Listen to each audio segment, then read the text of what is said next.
எங்க கார்த்திக்கையும் அண்ணாமலையும் நீங்க தானே வெளியில கூட்டிட்டு போனீங்க. இன்னும் ஏன் அவங்கள காணோம்? வருவாங்க வருவாங்க. டேய் புவனேந்திரா, என்னடா ஆச்சு எங்களுக்கு? கார்த்திக், ஏன் இப்படி அங்கிள மரியாதை எல்லாம் பேசுற? சும்மா சுதா, உனக்கு எதுவும் தெரியாது. நானே அப்படி சொன்னது இல்ல. ஆமாண்டி, அப்பா கேக்குறதுக்கு அங்கிள் பதில் சொல்லுங்க.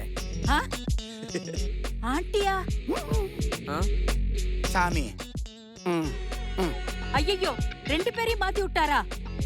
ஆண்டி என்ன சொல்றீங்க ஆண்டி? பதறாதீங்கப்பா, 2 பேரும் உட்காருங்க, விவரமா சொல்றேன்.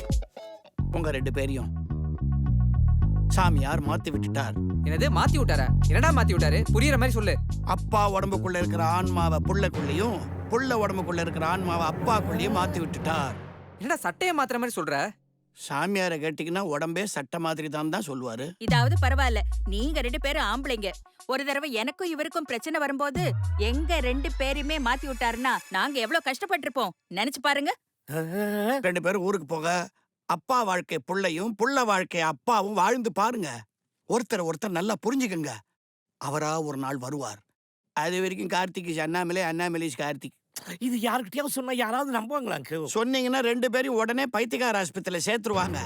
ஜாகிரதை, யாருக்கிட்டையும் சொல்லிடாதீங்கோ.